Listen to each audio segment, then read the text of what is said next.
Hello friends, welcome to Basic Computer Academy channel. New day, new lesson.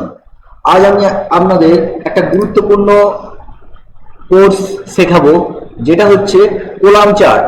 কোনো একটা sheet বানিয়েছেন ধরুন, তার কলাম চার্ট বানাবেন। তো কিভাবে বানাবেন সেটাই আমরা দেখব।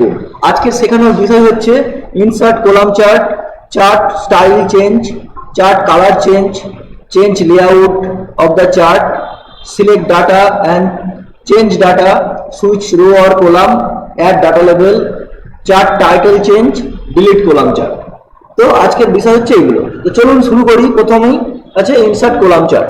তো ইনসার্ট কলাম চার্ট করতে গেলে কি করব, প্রথমে নেম আর এই সাবজেক্ট গুলোকে শুধু সিলেক্ট করব, মানে serial number, total, average, date এগুলো নয়, কিন্তু নেম, যেখানে নেম গুলো থাকবে, নেম হেডিং সমেত, নেম, ওয়ার্ড, এক্সেল, পেন্ট, আমার এই সাবজেক্ট গুলো এবং কে কত পেয়েছে সকল পুরোটা এটাকে সিলেক্ট করব।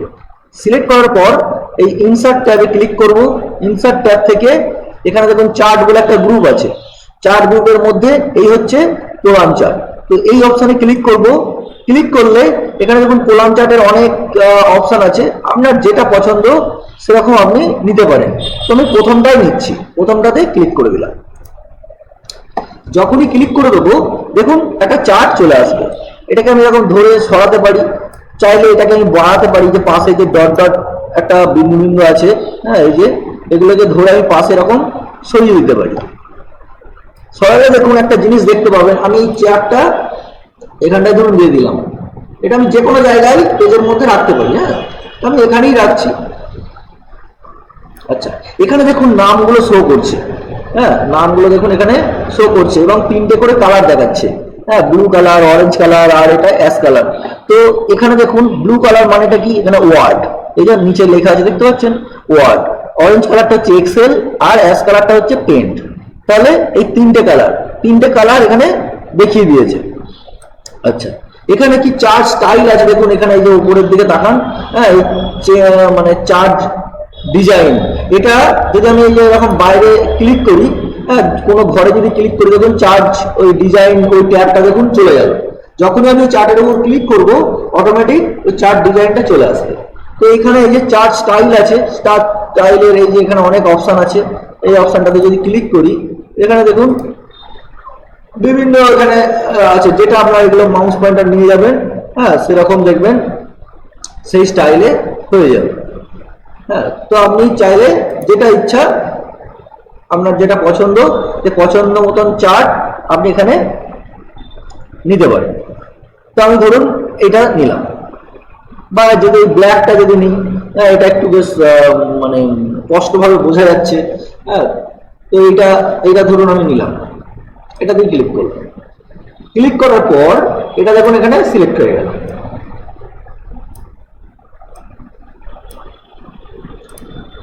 হ্যাঁ, এটা ইচ্ছা অনুযায়ী আমি এটাকে চার্টটাকে বাড়াতে কমাতে আমি এটা পারবো, ইচ্ছা অনুযায়ী আমি এটাকে বাড়াতে কমাতে পারবো।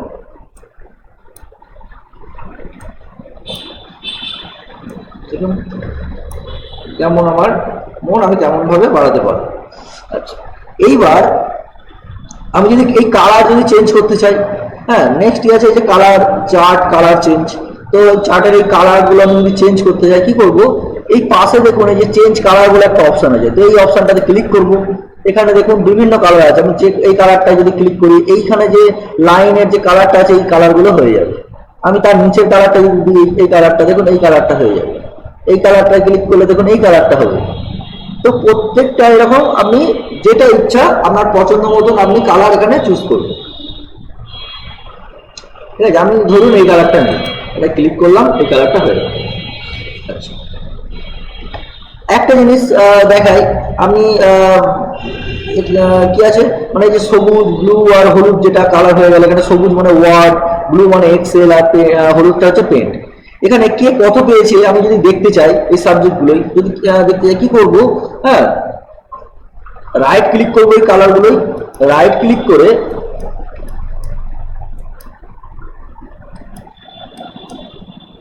কালারগুলো রাইট ক্লিক করব। রাইট ক্লিক করার পর এই যে অ্যাড ডাটা লেভেল বলে একটা অপশন আছে, এই অপশনটাতে ক্লিক করব। ক্লিক করলে ভালো করে খেয়াল করুন, দেখুন এই কালারের উপরে নাম্বারগুলো চলে এসছে। মানে এই ওয়ার্ডে কে কত পেয়েছে আপনি বুঝতে পারবেন। এই যে রূপকুমার দাস ওয়ার্ডে এই 87 পেয়েছে, হ্যাঁ, দেবাশিস দে 78 পেয়েছে। এখান থেকে আপনি বলতে পারবেন। আবার আমি ব্লু কালারটার উপর রাইট ক্লিক করব, রাইট ক্লিক করে যদি আমি অ্যাড ডাটা লেভেলে যদি ক্লিক করি, তাহলে দেখুন এটা ব্লু কালার মানে এক্সেল। তাহলে এক্সেলে কে কত পেয়েছে আমি এই চার্ট দেখে বলে দিতে পারবো। সেম একইভাবে হ্যাঁ, হলুদ কালারটার উপর রাইট ক্লিক করব, দিয়ে অ্যাড ডাটা লেভেল অপশনে ক্লিক করব। তাহলে এখানে দেখুন কে কত পেয়েছে। আমাকে এই টেবিলটা, হ্যাঁ, টেবিলটা দেখার দরকার নেই, এখানে যে টেবিলটা আছে এখানে দেখার দরকার নেই। আমি এই চার্টটা দেখি, হ্যাঁ, বলে দিতে পারবো যে কে কত পেয়েছে।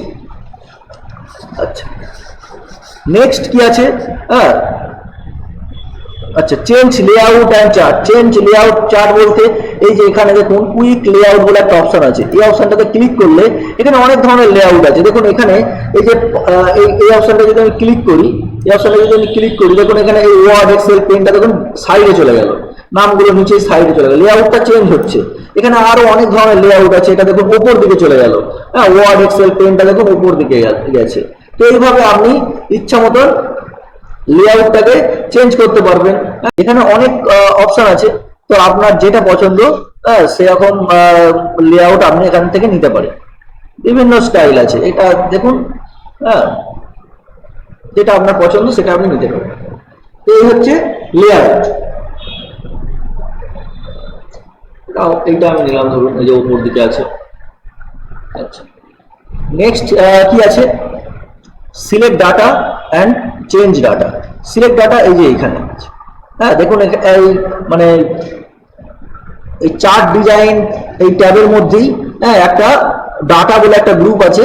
এখানে এই সিলেক্ট ডাটা বলে একটা অপশন আছে। এই অপশনটাতে যদি আমি ক্লিক করি, ক্লিক করলে দেখুন এখানে আপনার সমস্ত নামগুলো দেখাবে এবং এখানে সাবজেক্টগুলো দেখাবে এবং পাশে দেখুন টিক চিহ্ন দেওয়া আছে। আপনি যদি কোনো একজনকার ধরুন রেজাল্ট দেখতে চান, ধরুন আপনি সাপোজ এই দেবাশিস দে, হ্যাঁ, এর রেজাল্টটা দেখতে চান, এই টিক চিহ্নটা তুলে দিন, তুলে দিয়ে ওকে করুন। যখনই ওকে করবেন এখানে দেখুন, হ্যাঁ, রূপকুমার দাসের পর সৌগত দত্ত চলে এসছে। এখানে দেবাশিস দেটা ছিল, নেই, দেবাশিস দেটা দেখুন এখান থেকে নেই। আবার আপনি যদি ফিরিয়ে আনতে চান কি করবেন, সিলেক্ট ডাটা এই অপশনটাকে ক্লিক করবেন, এখানে টিক চিহ্নটা দিয়ে দেবেন, দিয়ে ওকে করে দেবেন। আবার দেখুন দেবাশিস দে এই যে চার্টের মধ্যে ফিরে আসবে। সেম আপনি যদি কোনো একটা সাবজেক্টকে যদি বাদ দিতে চান, হ্যাঁ, তাহলে কি করবেন, এখানে ধরুন সাপোজ আপনি এই এক্সেলটাকে বাদ দিতে চাইছেন, এক্সেলটা টিক চিহ্নটা তুলে দিন, ওকে করুন। দেখুন, হ্যাঁ, দুটো করে সাবজেক্ট আছে, এই যে ওয়ার্ড আর পেইন্ট আছে, হ্যাঁ, এক্সেলটা নেই। আবার আপনি যদি ফিরিয়ে আনতে চান, সিলেক্ট ডাটাতে যাবেন, এক্সেলের টিক চিহ্ন দিয়ে দেবেন, ওকে করে দিন, আবার চলে আসবে। ঠিক আছে। আচ্ছা, নেক্সট কি আছে, switch rho and column. Switch rho and column এই অপশনটাতে যদি ক্লিক করি, এখানে দেখুন মানে আগে কি ছিল, এই ওয়ার্ড এক্সেল পেন এটা উপর দিকে ছিল আর নামগুলো নিচেই ছিল। যখন আমি সুইচ করব তখন দেখুন নামগুলো উপরে চলে গেছে এবং কোনটা কি কালার এখানে চলে এসেছে। দেখুন সবুজটা হচ্ছে রূপকুমার, ব্লুটা দেবাশিস দিয়ে, এরকম কালার ভাগ করে দিয়েছে। আর ওয়ার্ডটা দেখুন, ওয়ার্ড এক্সেল পেন্ট এই সাবজেক্টগুলো দেখুন, এই যে এখানে প্রত্যেক জনাকার আলাদা আলাদা কালার আছে, কে কোন কালারটা এখানে সুইচ হয়ে গেছে। আবার যদি আমি সুইচ করি, আবার নামগুলো নিচের দিকে চলে আসবে, সাবজেক্টগুলো উপর দিকে চলে যাবে। এটা হচ্ছে সুইচ। আচ্ছা, অ্যাড ডাটা লেভেলটা আমি দেখালাম, হ্যাঁ, এই যে রাইট ক্লিক করে অ্যাড ডাটা লেভেল অপশন ছিল, হ্যাঁ, এখানে এখন আর দেখাচ্ছে না, তো অ্যাড ডাটা লেভেল হয়ে গেছে যেহেতু নাম্বারগুলো এখানে দেখিয়ে দিয়েছে। আচ্ছা, নেক্সট হচ্ছে চার্ট টাইটেল চেঞ্জ। এই যে উপর দিকে দেখুন একটা এই যে চার্ট টাইটেল বলে একটা অপশন আছে। তো আপনি যদি এই টাইটেলটা চেঞ্জ করতে চান, যেমন আমি এই যে টেবিলের উপরে একটা টাইটেল দিয়েছি স্টুডেন্ট রেজাল্ট, তো আপনি চার্টেরও একটা টাইটেল দিতে পারেন। আপনি চাইলে ওইটাই লিখতে পারেন। এখানটায় ক্লিক করবেন, ক্লিক করে এটা মুছে দেবেন, মুছে দিয়ে এখানে লিখবেন STUDENT student result, RESULT student result. যদি চান এটাকে আপনি কালার করতে পারেন, সিলেক্ট করবেন, সিলেক্ট করার পর হোম ট্যাব থেকে আন্ডারলাইন দিতে পারেন, এখান থেকে কালার দিতে পারেন, হ্যাঁ, আপনি চাইলে এখান থেকে কালার দিতে পারেন, দিয়ে পাশে ক্লিক করে দিন, দেখুন ওইটা থেকে যাবে। তো এইভাবে আপনি, হ্যাঁ, চার্টের টাইটেল চেঞ্জ করতে পারেন। আচ্ছা, এবার যদি আপনি চান যদি এই চার্টটাকে যদি ডিলিট করতে চান তাহলে কি করবেন, হ্যাঁ, এই যে বাইরে ধরুন এরকম ক্লিক করা আছে, জাস্ট চার্টের উপর একবার এরকম ক্লিক করবেন, চারটা সিলেক্ট হয়ে গেল। হ্যাঁ, এবার এই অবস্থায় কিবোর্ডে ডিলিট বাটনটা প্রেস করবেন অথবা মাউসের রাইট ক্লিক বাটনটা প্রেস করে এখানে ডিলিট করতে পারেন। আমি সব থেকে বেস্ট হচ্ছে কিবোর্ডের ডিলিট বাটনটা প্রেস করা। এখানে ক্লিক করলেন, কিবোর্ডে ডিলিট বাটন প্রেস করবেন, চলে যাবে। তো এই হচ্ছে কলাম চার্ট। ভিডিওটা কেমন লাগলো জানাবেন, যদি ভালো লাগে অবশ্যই একটা লাইক বাটনে ক্লিক করে দেবেন ভিডিওতে। আর কিছু বলার থাকলে কমেন্ট করে সেটা জানাবেন। প্রতিবারের মতন আবারও বলবো, সবাই ভালো থাকবেন, সুস্থ থাকবেন। আবার পরের ভিডিওয় নতুন টপিক নিয়ে দেখা হবে। Thank you.